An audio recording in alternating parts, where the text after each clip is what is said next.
그러면 이러한 것들을 해결하기 위해서 정말 세계 각국의 중앙은행들이 엄청난 재정을 통화 정책을 풀고 있잖아요. 네네. 특히 연준에서는 무제한 돈을 풀고 있고요. 지금 이러한 중앙은행들의 노력이 어떻게 될 거라고 보세요? 효과가 있을 거라고 보시나요? 이 경제를 다시 좀 회복시키는데?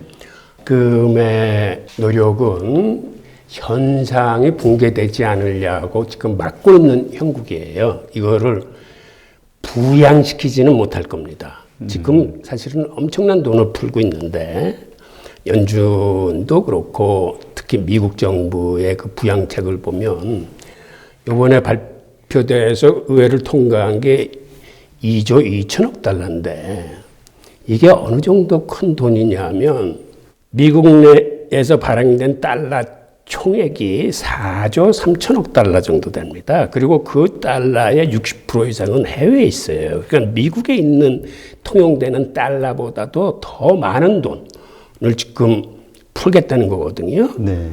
그런데 재밌는 현상은 미국이 2조 2천억 달러 중에서 기업 대출로 5천억 달러를 풀고 네. 소상공인을 위해서 한 3,900억 달러를 푼다고 그러는데 이 두 개가 좀 차이가 있습니다. 기업 대출은 말 그대로 대출이에요. 이거는 나중에 이제 갚아야 되는 거고, 소상공인 대출은 그거는 소상공인들이 가져가서 쓰다가 그 비용에서 고용자들한테 임금 준 거하고 임대료 같은, 즉 사업을 계속하기 위해서 쓴 돈은 나중에 대출 상환해서 면제해 주겠다고 그랬습니다. 그러니까 대량 실업을 막기 위해서 미국 정부는 직원들 해고시키지 말고 데리고 써라. 그리고 그 임대료 같은 것도 정부가 대주겠다는 얘기예요. 그러니까 소상공인들한테는 이렇게 지원을 하고 기업 대출은 5천억을 하는데 얼마 전에 문우신 재무장관이 나와서 연준하고 공조해서 이거를 4조 달러 정도 지원을 하겠다고 그랬어요. 즉 5천억 달러라는 종잣돈을 가지고 이거를 한 8배 정도로 키워서 4조 달러나 되는 돈을 기업에 대출해 주겠다. 즉 기업들이 지금 이 험난한 시기를 잘 견딜 수 있도록 금융 지원을 해 주는 건데 여기서 우리가 눈여겨봐야 될 대목이 4조 달러라고 그러면은 연준이 2008년도 글로벌 금융위기 때 세 차례에 걸쳐서 한 양적 완화의 총액이 한 3조 5천억 달러뿐이 안 됩니다. 그거보다도 더 큰 돈이에요. 그러니까 연준이 그동안 글로벌 금융위기를 막기 위해서 그 많은 돈을 썼는데 그보다도 더 큰 돈을 미국 정부가 쓰겠다는 거예요. 이건 어떻게 얘기를 할 수 있냐면 통화 주도권을 연준으로부터 미국 정부가 가져오겠다는 얘기하고 마찬가지입니다. 즉 그동안 이제 논란의 중심에 있었던 기본소득이라는 개념, 그 다음에 현대통화이론이라는 개념을 이번 위기를 통해서 미국 정부가 받아들인 거예요. 그러니까 아시다시피 현대통화이론이라는 건 연준은 그동안 은행을 통해서 자금을 풀었는데 그렇게 하다 보니까 이 은행에서 돈을 빌릴 수 있는 상위 계층들, 즉 담보 여력이 있는 계층들만 그 혜택을 봐서 자산 가격만 올려놨다는 그런 반성에서부터 시작되는 겁니다. 그러니까 그 사람들이 주식, 부동산 이런 자산 가격을 올리고 이 돈이 나머지 90% 이상의 국민들한테 가지 않았기 때문에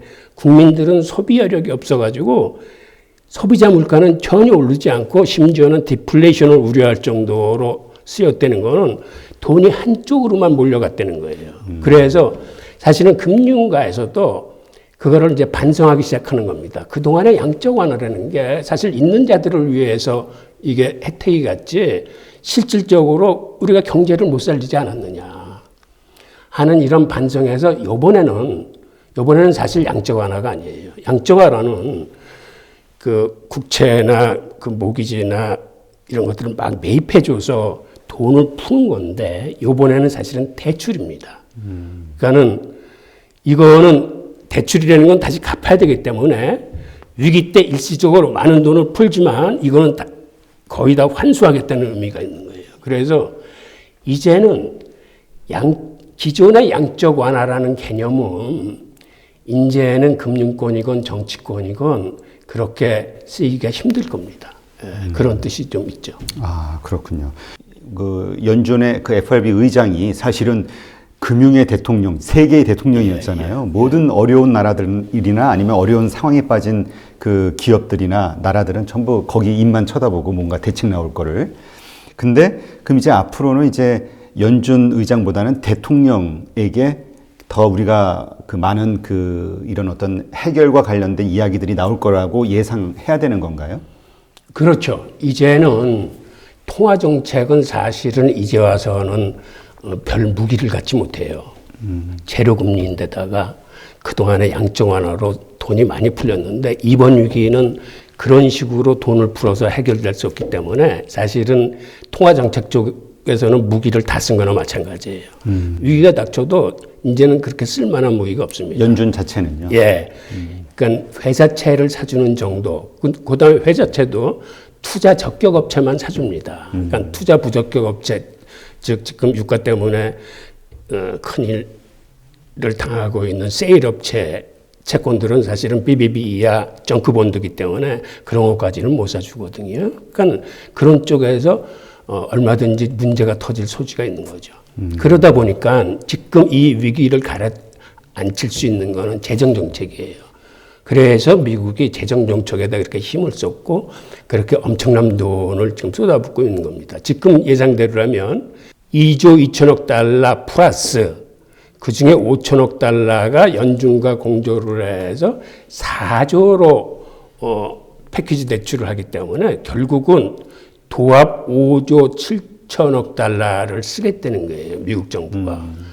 근데 이게 어느 정도 큰 돈이냐면 미국 예산이 4조 7천억 달러예요. 연간 예산이. 연간 예산보다도 더 큰 돈을 쓰겠다는 겁니다. 미국 정부가. 네. 그러니까 이제는 재정을 얼마나 확실히 초기에 대량으로 해서 이 문제를 잡을까 하는 거예요. 근데 그렇게 큰 돈임에도 그게 경기를 부양하겠다는 게 아니라 대량 실업을 막고 지금의 현상에서 크게 떨어지지 않게 현상을 유지하고자 하는 경비만 그 정도입니다. 아, 그러니까 결국은 치료제가 됐든 뭐가 됐든 이거를 근본적으로 할 수 있는 방법이 나오기까지 버티는 용도네요. 그렇죠.